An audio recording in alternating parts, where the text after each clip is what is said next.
Awalnya dia seorang imam Katolik dan menjabat kepala biara. Lalu dia mendengar Gereja Tuhan Yang Maha Kuasa bersaksi Tuhan datang kembali untuk melakukan pekerjaan baru. Gereja Katolik adalah gereja yang benar. Hanya lewat Katolik kita bisa masuk kerajaan surga. Mereka bilang Tuhan melakukan pekerjaan baru. Bagaimana mungkin? Menghadapi pekerjaan Tuhan Yang Maha Kuasa di akhir zaman, dia punya banyak gagasan, tapi ketandusan gereja dan kemerosotan klerus membuatnya merenung. Benarkah Roh Kudus tidak lagi bekerja di gereja? Benarkah Tuhan melakukan pekerjaan baru? Dengan membaca firman Tuhan Yang Maha Kuasa, dia yakin dia adalah Tuhan Yesus yang datang kembali. Namun, setelah uskup tahu dia menerima Tuhan Yang Maha Kuasa, dia dicopot sebagai kepala biara dan diancam dikeluarkan untuk memaksanya berhenti mengikut Tuhan Yang Maha Kuasa. Jika aku mengikut Tuhan Yang Maha Kuasa, aku akan kehilangan posisi imam Katolik dan kepala biara. Namun jika tidak mengikutinya, demi status dan kesenangan, apa aku masih orang percaya kepada Tuhan? Apa aku masih bisa diselamatkan Tuhan?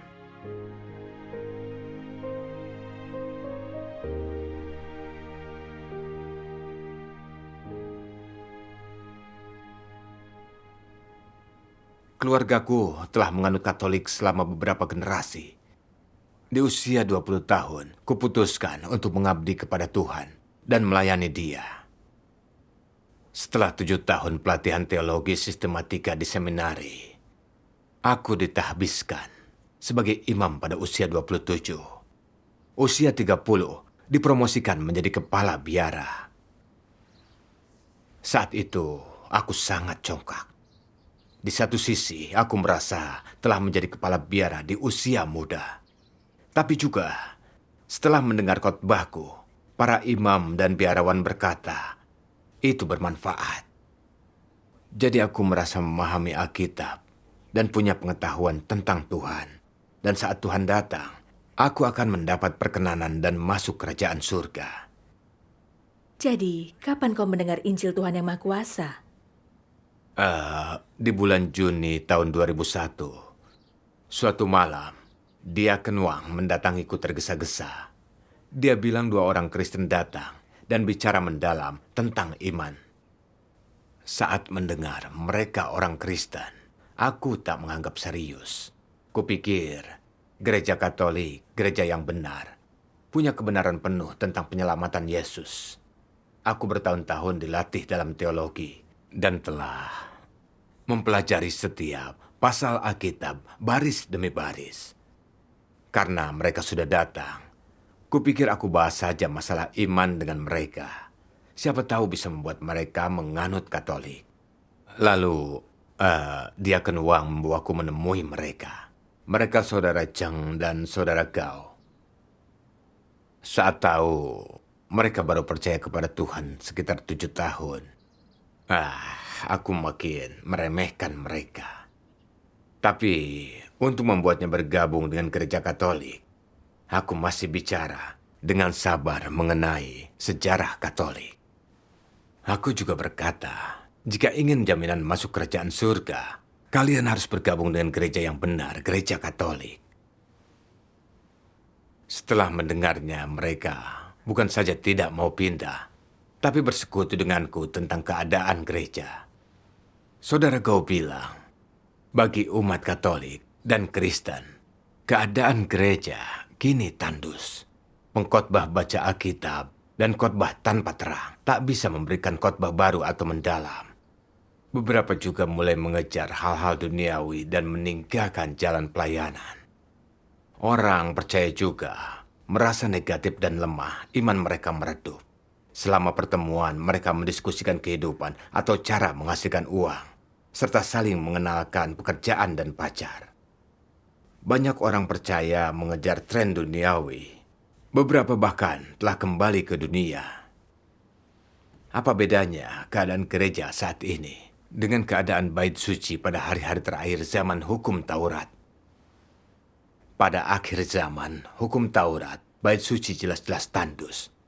Orang bertukar uang di bait suci, mendagangkan sapi, domba, dan merpati. Dan bait suci jadi sarang pencuri. Apa artinya ini? Roh Kudus tidak lagi bekerja di bait suci. Di mana Roh Kudus bekerja? Saat itu Tuhan Yesus mulai pekerjaan baru di luar bait suci. Dan pekerjaan Roh Kudus telah beralih ke pekerjaan Tuhan Yesus. Saudara itu memberiku analogi. Ini seperti punya kompor dalam ruangan di musim dingin. Ruangan itu terasa hangat. Tapi jika kompornya diambil, ruangan itu akan dingin. Begitu juga dengan gereja. Saat Roh Kudus bekerja dalam gereja, saudara-saudari punya iman dan bersemangat mengejar. Tapi begitu pekerjaan Roh Kudus hilang, gereja tandus. Keadaan semua gereja sama dengan bait suci di penghujung zaman hukum Taurat. Semuanya tandus. Pernahkah kau pikirkan apa pekerjaan Roh Kudus telah bergeser? Di mana Roh Kudus bekerja kini? Setelah mendengar perkataan saudara itu, aku sangat terkejut. Tidak kusangka mereka akan menghubungkan ketandusan bait suci dengan pekerjaan Tuhan Yesus. Pemahaman ini baru bagiku. Kami tak pernah memahaminya di gereja kami.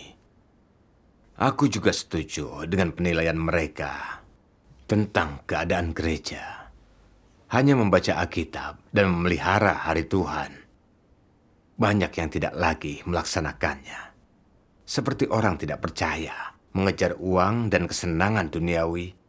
Jumlah orang di gereja pun makin sedikit. Ini fakta. Gereja memang tandus. Kulihat persekutuan mereka sejalan dengan Alkitab dan fakta.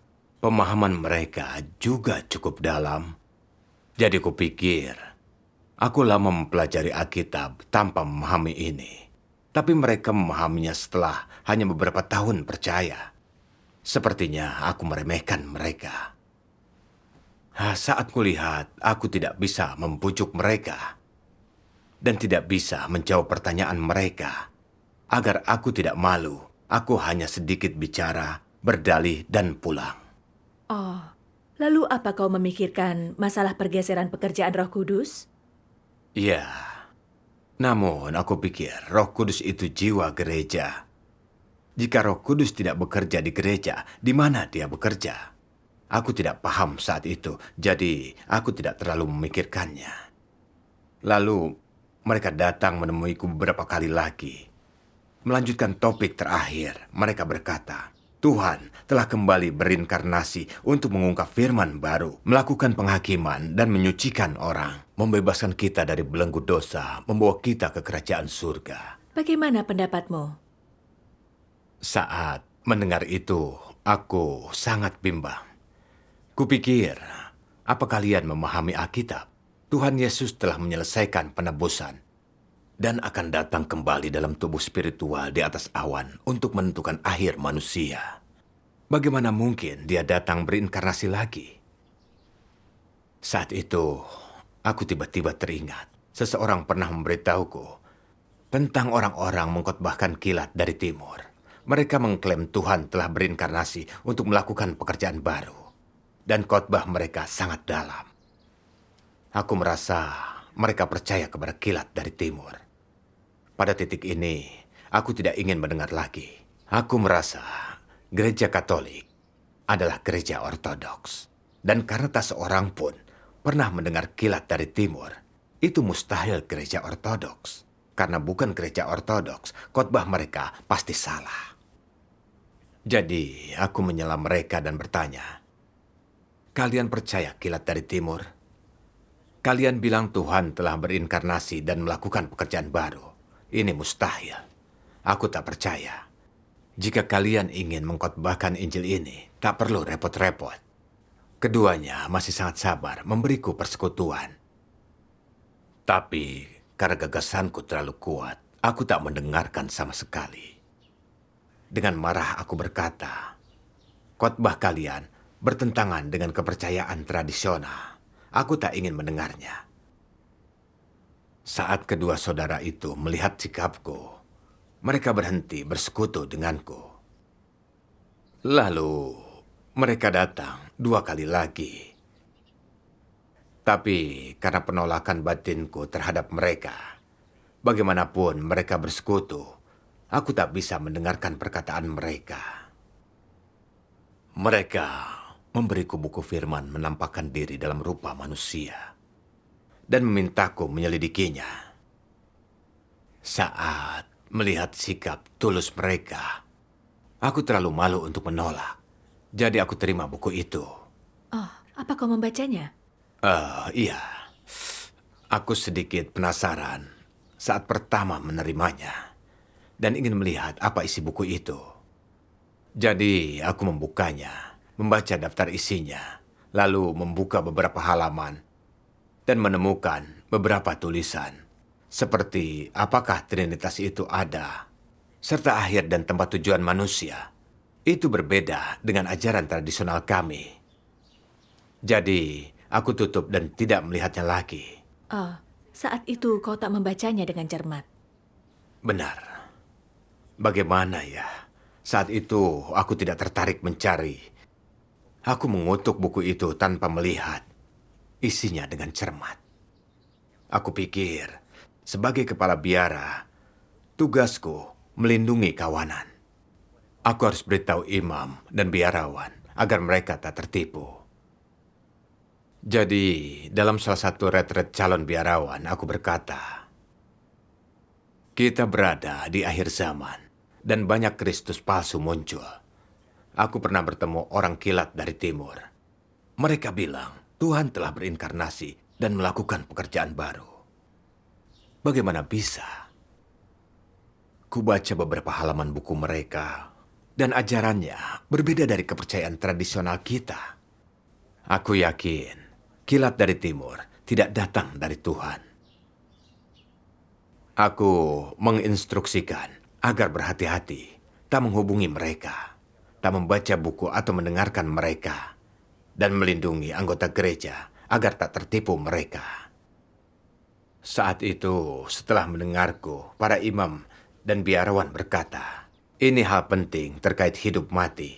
Anggota gereja harus dilindungi. Oh, apa pernah terpikir jika Tuhan yang Maha Kuasa sungguh Tuhan Yesus yang datang kembali dan kau menghambat dia? Tidak pernah. Saat itu, kulihat semua orang sangat patuh setelah mendengarku. Aku merasa telah melakukan hal yang sangat benar. Atau memenuhi tanggung jawab kepala biara untuk melindungi kawanan. Jadi aku sama sekali tak sadar sedang menentang Tuhan. Beberapa hari kemudian, saudara Go menemuiku. Bertanya apa aku telah membaca buku itu. Ku jawab terang-terangan. Aku bilang, firman Tuhan yang Maha Kuasa berbeda dari ajaran kami, jadi aku takkan menyelidikinya. Juga tak akan membiarkan orang lain menyelidikinya, karena ini masalah iman. Kami tak akan mengkhianati Tuhan dengan mendengarkan khotbahmu. Kemudian saudara Gao bersekutu. Kau belum membaca firman Tuhan yang Maha Kuasa. Kau hanya menemukan beberapa hal berbeda dari ajaran gerejamu. Lalu putuskan ini bukan firman dan pekerjaan Tuhan dan menolak menyelidikinya. Bukankah ini terlalu ceroboh? Tuhan yang Maha Kuasa berfirman, kusarankan agar engkau melangkah di jalan kepercayaanmu kepada Tuhan dengan berhati-hati. Jangan langsung mengambil kesimpulan, terlebih lagi, jangan bersikap sembrono dan tak ambil pusing dalam kepercayaanmu kepada Tuhan. Engkau sekalian harus tahu bahwa orang-orang yang percaya kepada Tuhan setidaknya harus rendah hati dan menunjukkan rasa hormat. Mereka yang telah mendengar kebenaran tetapi menolak untuk menerimanya adalah orang yang bodoh dan bebal. Mereka yang telah mendengar kebenaran tetapi dengan sembarangan mengambil kesimpulan atau mengutukinya dipenuhi dengan kecongkakan. Tidak seorang pun yang percaya kepada Yesus pantas menyumpahi atau mengutuki orang lain. Engkau sekalian harus menjadi orang yang berakal sehat dan menerima kebenaran. Kita bisa lihat Untuk percaya Tuhan, hati kita harus takut akan Tuhan. Kita tidak bisa mengutuk saat melihat firman dan pekerjaan Tuhan tak sesuai gagasan kita. Jika tak punya sikap rendah hati dan mencari di hadapan Tuhan, selalu mengevaluasi firman dan pekerjaan Tuhan yang baru dengan imajinasi kita, akan mudah berdosa, menentang dan mengutuk Tuhan. Ini seperti saat Tuhan Yesus datang untuk bekerja. Lalu orang Farisi melihat perkataan dan pekerjaannya melampaui hukum. Mereka sengaja mencari kesalahan Tuhan Yesus, mengutuk dia, dan akhirnya memperdaya orang untuk memaku Tuhan Yesus di kayu salib. Ini sangat menyinggung watak Tuhan. Mereka akhirnya dikutuk dan dihukum. Ini pelajaran sangat mahal. Kita harus menangani kedatangan Tuhan kembali dengan hati-hati. Karena jika keliru mengutuknya, kita bisa menghujat Roh Kudus. Tuhan Yesus telah lama berfirman, setiap dosa dan hujat manusia akan diampuni. Tapi siapapun yang menghujat Roh Kudus takkan diampuni. Sungguh mengerikan melakukan dosa ini. Dia juga bilang, sejak Tuhan yang Maha Kuasa muncul dan bekerja, banyak pemimpin dari berbagai denominasi mengutuk pekerjaan Tuhan yang Maha Kuasa. Bahkan memfitnah dan menghujat Tuhan yang Maha Kuasa. Banyak dari mereka yang menentang dihukum berat. Jika tidak hati-hati, kita bisa kehilangan tempat tujuan kita. Ya, konsekuensinya sangat serius. Benar. Namun aku belum mengakui pekerjaannya pada akhir zaman. Jadi, aku tidak berpikir itu serius. Saat itu aku pikir, aku memikirkan anggota gerejaku dan melindungi mereka dari penipuan. Ini mustahil menyinggung Tuhan. Namun, aku juga merasa perkataan saudara itu masuk akal. Aku tak tahu banyak tentang kilat dari timur, tapi langsung mengutuknya dan mengkhotbahkan itu kepada para imam. Jika aku keliru mengutuk, seperti katanya, maka itu menyinggung Tuhan. Konsekuensinya sangat berat. Jadi, aku beritahu saudara Gao, aku tak pernah memikirkan yang kau katakan, tapi aku akan hati-hati di masa depan. Apa kau ingin mencari dan menyelidiki setelah itu? Tidak juga. Namun, ada kejadian di gereja kami yang membuatku merenung. Suatu kali, aku bertemu uskup kami, dan dia berkata dengan sedih bahwa banyak imam di keuskupan kami mencari alasan untuk tak menyerahkan persembahan. Dan ada imam yang berbuat amora dan menolak bertobat. Seorang imam tua mengungkapkan secara pribadi bahwa dia menyalahgunakan persembahan untuk orang yang mendirikan pabrik. Saat mendengar itu, kupikir sebagai imam, menghamburkan dan menggelapkan persembahan, bertindak bejat, adalah dosa besar terhadap Tuhan. Tuhan berfirman, jika tidak bertobat, kau juga akan binasa dengan cara itu. Jika imam hidup dalam dosa, tak pernah bertobat, mereka takkan masuk kerajaan surga. Dahulu hanya sedikit imam yang melakukan hal seperti itu. Tapi kini banyak imam jatuh ke dalam kebejatan. Aku pun memikirkan ketandusan di gereja yang dibahas saudara Gao. Kupikir, dahulu saat Roh Kudus bekerja di gereja, saat kita berdosa, kita didisiplin oleh Roh Kudus. Namun, kini dengan begitu banyak imam berdosa terhadap Tuhan, kenapa tak ada pendisiplinan dari Roh Kudus? Apa Roh Kudus benar-benar tidak lagi bekerja di gereja? Aku tidak mengerti. Lalu setelah beberapa saat, mereka mendatangiku lagi. Saat itu, aku masih punya penentangan terhadap mereka. Kupikir, kalian bersaksi Tuhan telah berinkarnasi untuk melakukan pekerjaan baru. Apa ada dasar Alkitabiah untuk ini? Aku hendak menanyakan hal telak hari ini. Jika kalian tak bisa jawab, jangan bicara lagi. Jadi aku tanya, Alkitab berkata, Tuhan akan datang kembali dalam tubuh rohani. Tapi kalian bersaksi, dia telah datang kembali berinkarnasi. Apa dasar kalian mengatakan ini? Saudara Gau menjawab, pada akhir zaman, kedatangan Tuhan yang berinkarnasi sudah diatur sejak lama oleh Tuhan. Dan ada bukti dalam nubuat Tuhan Yesus. Misalnya, Lukas 17 ayat 24 sampai 25 mengatakan, karena sama seperti kilat yang memancar dari satu bagian di bawah langit, bersinar sampai ke bagian lain di bawah langit. Demikian juga anak manusia, saat hari kedatangannya tiba. Namun pertama-tama, dia harus mengalami berbagai penderitaan dan ditolak oleh generasi ini. Karena itu, engkau juga harus bersiap-siap, karena engkau tidak tahu kapan anak manusia akan datang.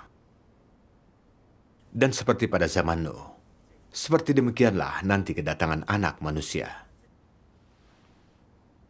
Seperti kita lihat, ayat-ayat ini menyebutkan anak manusia. Apa yang dimaksud dengan anak manusia di sini? Kita semua tahu, Tuhan Yesus adalah anak manusia dan Tuhan yang berinkarnasi. Itu sudah pasti. Anak manusia adalah roh Tuhan yang mengenakan daging untuk menjadi manusia biasa. Ini mengacu pada inkarnasi Tuhan. Jadi, Tuhan menubuatkan kedatangan anak manusia. Menunjukkan saat dia datang kembali, itu daging yang berinkarnasi. Kitab suci juga mengatakan, namun dia harus mengalami penderitaan dan ditolak generasi ini. Apa arti dari ayat ini? Artinya, saat Tuhan datang kembali, orang-orang takkan tahu atau mengenal dia, serta seluruh generasi akan mengutuk dan menolak dia. Ini menunjukkan hanya saat Tuhan menjadi anak manusia, dia bisa mengalami semua ini dan ditolak generasi ini. Jika dia kembali dalam tubuh spiritual, berpenampilan orang Yahudi, megah dan menampakkan diri dalam kemuliaan besar, semua yang melihat dia akan menyembahnya. Bagaimana dia akan menanggung penderitaan besar dan ditolak generasi ini? Jadi sudah pasti, Tuhan akan datang kembali sebagai anak manusia yang berinkarnasi pada akhir zaman. Setelah mendengar persekutuan ini darinya, aku terkejut. Persekutuannya sangat masuk akal. Tak satu pun teolog dan tokoh spiritual dalam dunia agama bisa menjelaskan nubuat Tuhan Yesus ini. Mereka berkata, ini misteri Tuhan yang tak bisa manusia pahami. Aku pun sama. Bertahun-tahun mempelajari Alkitab, tapi setiap kali melihat ayat ini, aku tidak mengerti. Aku tak tahu kenapa Tuhan harus menderita karena dia datang dalam bentuk roh. Aku terkejut. Orang-orang kilat dari timur bisa menjelaskan misteri nubuat ini. Pengetahuan mereka yang dalam mengubah citraku tentang mereka. Aku bertanya-tanya, mungkinkah Tuhan sungguh datang kembali berinkarnasi? Kau sedikit terguncang. Ya. Namun saat memikirkan banyak nubuat dalam Alkitab bahwa Tuhan akan datang di atas awan, aku masih belum yakin. Aku bertanya lagi. Banyak nubuat dalam Alkitab berkata, pada akhir zaman, Tuhan akan turun dalam bentuk roh untuk menghakimi semua orang. Misalnya, Tuhan berfirman, dan saat itulah akan tampak tanda anak manusia di langit, dan kemudian semua suku bangsa di bumi akan meratap. Lalu mereka akan melihat anak manusia datang di awan-awan, di langit dengan kuasa dan kemuliaan yang besar. Lihatlah, dia datang dengan awan-awan, dan setiap mata akan melihatnya, juga mereka yang menikam dia, dan semua suku bangsa di muka bumi akan meratap karena dia. Jika kedatangannya sungguh dalam daging yang berinkarnasi, bagaimana nubuat ini digenapi? Saudara Gau bersekutu. Tuhan Yesus bernubuat saat dia datang kembali. Dia akan turun di atas awan menghakimi semua bangsa. Nubuat ini pasti akan digenapi. Namun, pertama Tuhan datang berinkarnasi diam-diam, lalu muncul di atas awan di depan umum. Dengan kata lain, Tuhan datang kembali dalam dua cara. Pertama, datang dalam daging untuk menghakimi dan menyucikan orang, untuk membuat sekelompok pemenang. Lalu, bencana besar turun, dan pekerjaan inkarnasi rahasia Tuhan selesai. Setelah bencana, Tuhan muncul secara terbuka, mengupahi yang baik dan menghukum yang jahat.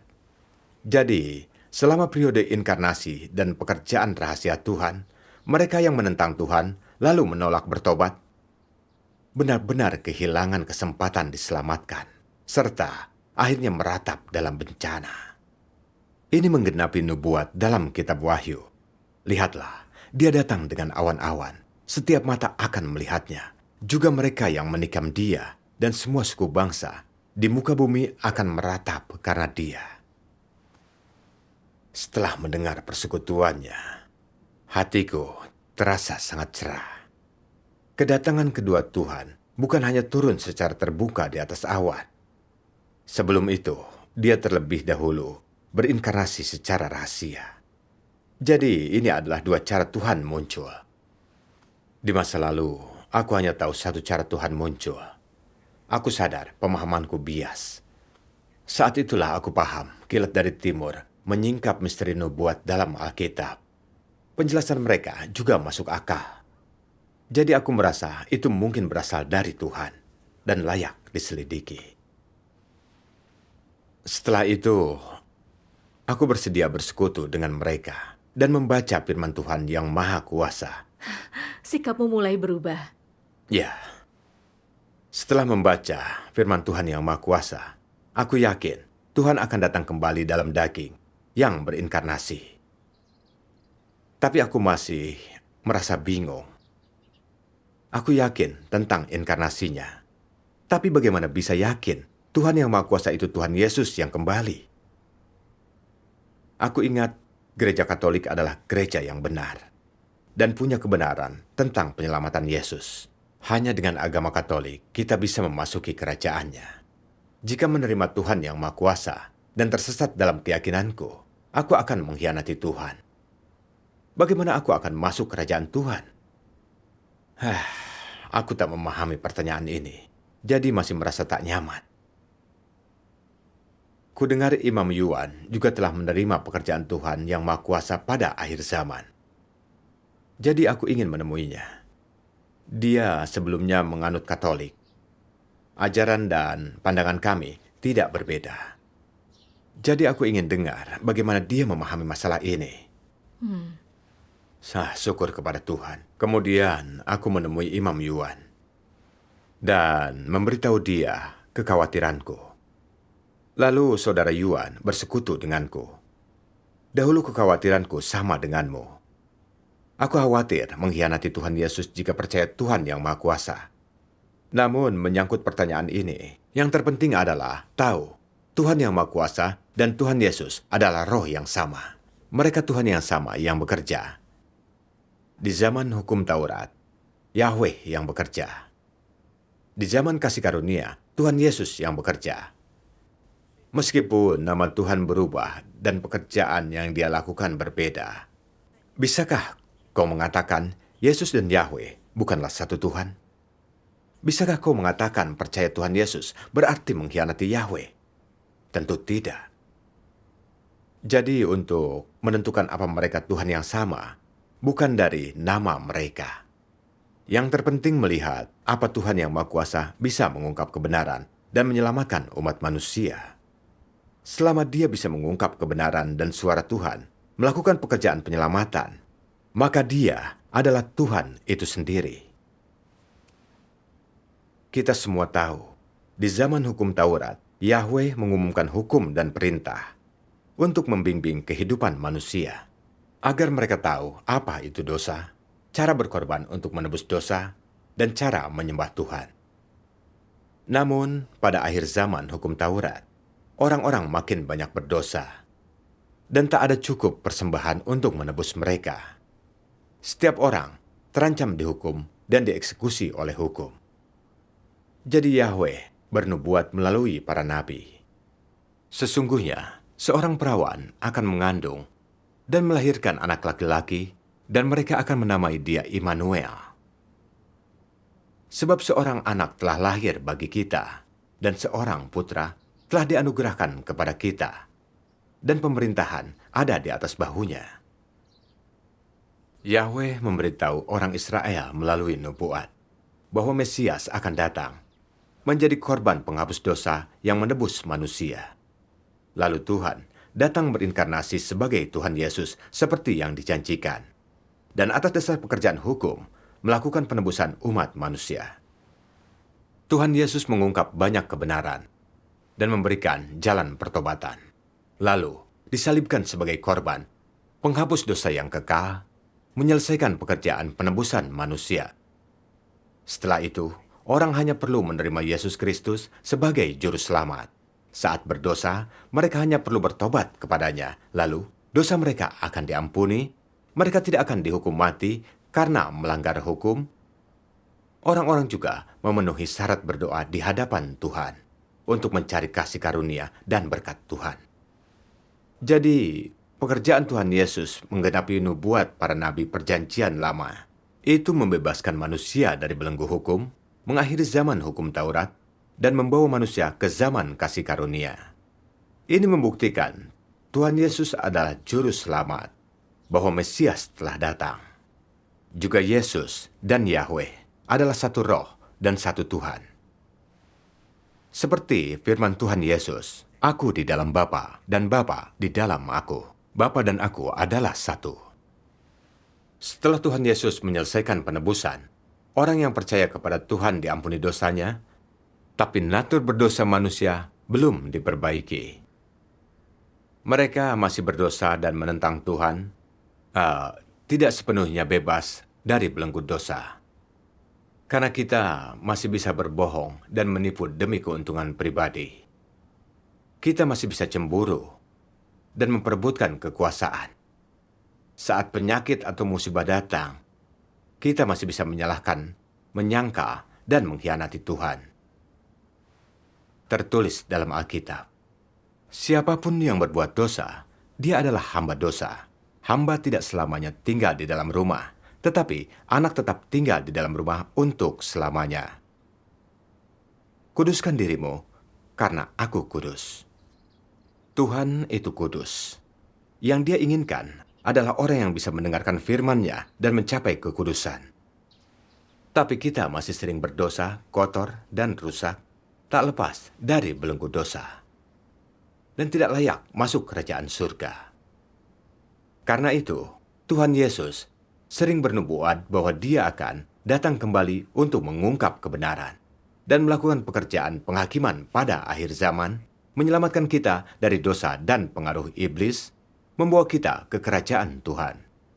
Seperti firman Tuhan Yesus, "Masih banyak hal lain yang ingin kukatakan kepadamu, tetapi engkau belum mampu menerima semuanya itu sekarang.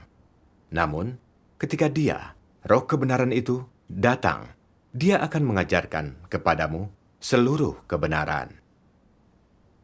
Dan jika ada orang yang mendengar firman-Ku tetapi tidak menaatinya, Aku tidak menghakiminya. Karena Aku datang bukan untuk menghakimi dunia, tetapi untuk menyelamatkannya. Dia yang menolak Aku dan tidak menerima firman-Ku, sudah ada yang menghakiminya. Firman yang kunyatakan, itulah yang akan menghakiminya pada akhir zaman." Dalam 1 Petrus 4 ayat 17 dikatakan, "Karena waktunya akan datang, penghakiman harus dimulai di rumah Tuhan." Dia melanjutkan, pada akhir zaman, Tuhan Yesus datang kembali dalam daging sebagai Tuhan yang Maha Kuasa, demi mengungkap kebenaran untuk menyelamatkan manusia. Dan berdasarkan pekerjaan Tuhan Yesus, Dia melakukan penghakiman dimulai dari rumah Tuhan, untuk memperbaiki natur berdosa dan memimpin manusia ke dalam kebenaran. Ini menggenapi nubuat Tuhan Yesus. Lalu, dia membacakan kutipan firman Tuhan yang Maha Kuasa. Aku ingin membacanya. Baik. Tuhan yang Maha Kuasa berfirman, "Meskipun Yesus melakukan banyak pekerjaan di antara manusia, Dia hanya menyelesaikan penebusan seluruh umat manusia dan menjadi korban penghapus dosa manusia. Dia tidak membebaskan manusia dari wataknya yang rusak. Menyelamatkan manusia sepenuhnya dari pengaruh iblis tidak hanya membuat Yesus harus menjadi korban penghapus dosa dan menanggung dosa manusia, tetapi juga membuat Tuhan harus melakukan pekerjaan yang jauh lebih besar untuk membebaskan manusia sepenuhnya dari wataknya yang telah dirusak oleh iblis.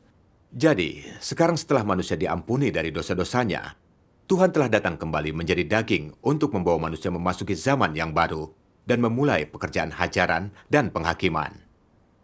Pekerjaan ini telah membawa manusia ke dalam alam yang lebih tinggi.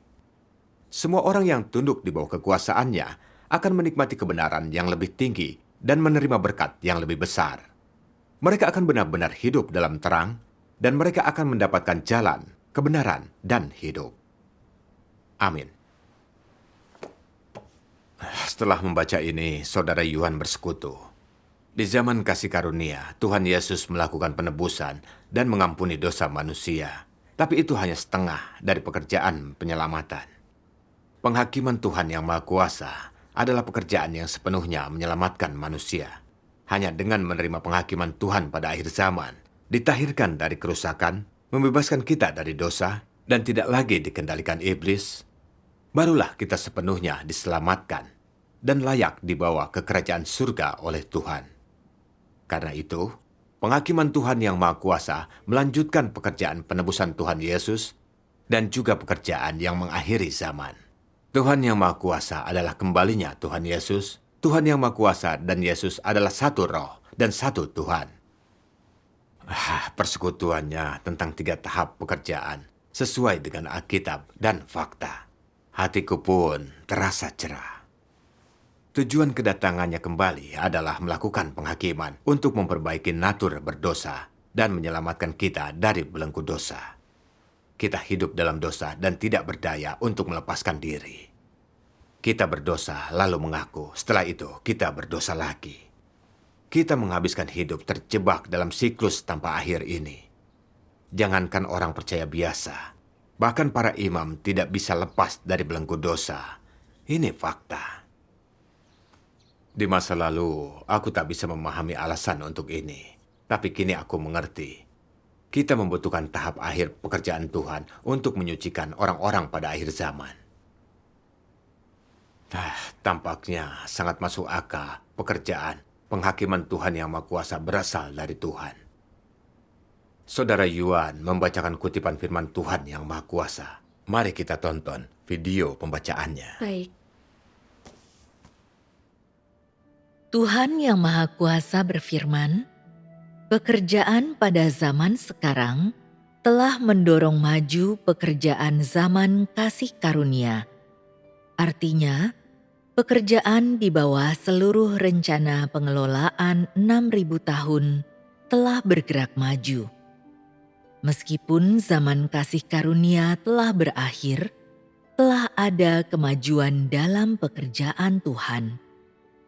Mengapa kukatakan berulang kali bahwa tahap pekerjaan ini dibangun di atas zaman kasih karunia dan zaman hukum Taurat? Karena pekerjaan pada zaman sekarang merupakan kelanjutan dari pekerjaan yang dilakukan pada zaman kasih karunia dan merupakan kelanjutan atas apa yang telah dilakukan pada zaman hukum Taurat. Ketiga tahap itu saling terkait erat dengan setiap mata rantai terpaut erat dengan yang berikutnya.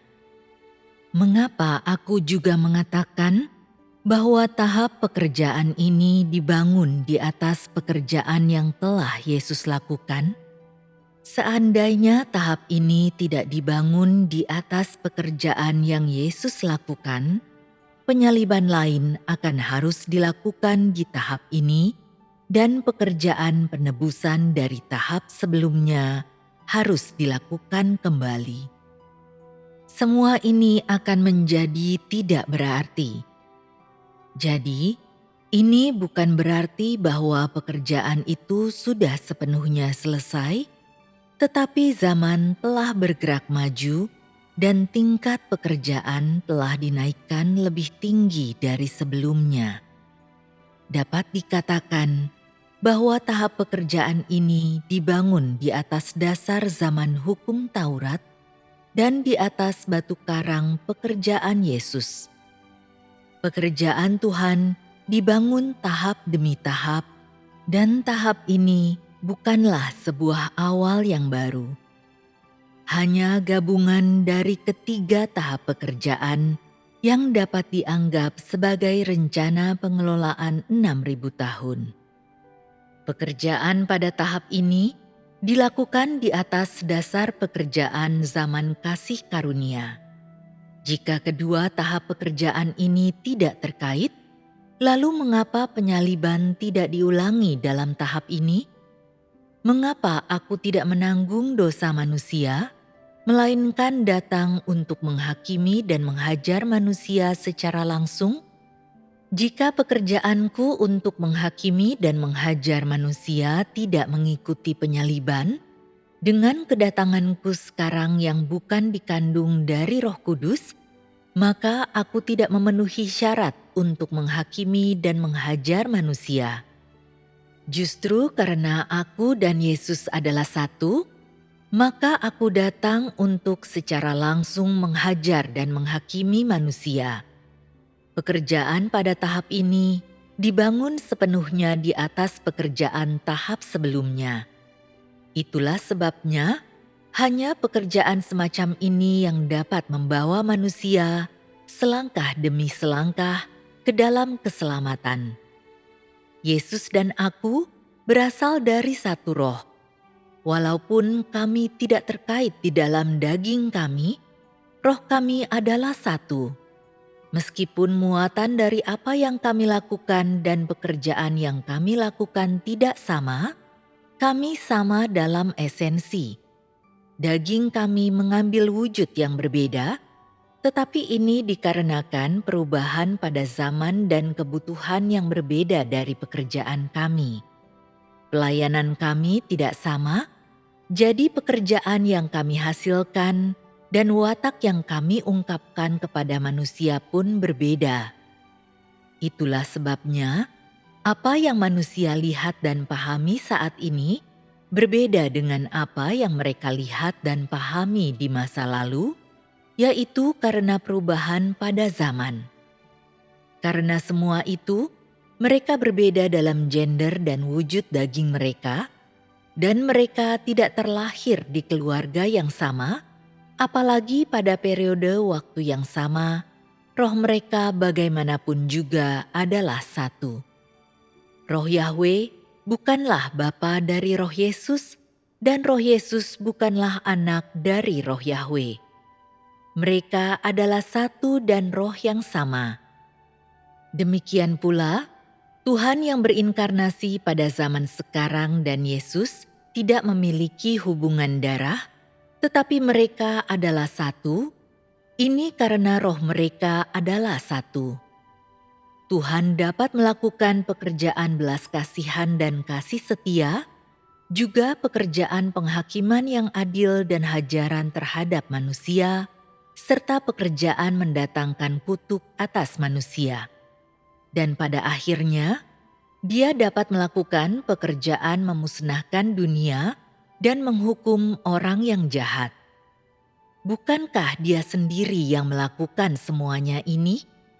Bukankah ini adalah kemahakuasaan Tuhan? Amin. Saudara Yuan melanjutkan, walau kandungan ketiga tahapan pekerjaan yang dilakukan Tuhan itu berbeda, dan nama Tuhan berbeda di setiap zaman, semuanya dilakukan oleh satu roh dan satu Tuhan. Ketiganya saling terkait erat, dan tiap tahap dibangun di atas pekerjaan tahap sebelumnya, lebih tinggi dari sebelumnya, hingga manusia diselamatkan dari kekuasaan iblis dan dibawa ke kerajaan Tuhan. Karena itu, kita tidak mengkhianati Tuhan dengan menerima pekerjaan barunya. Kita justru mengikuti pekerjaannya.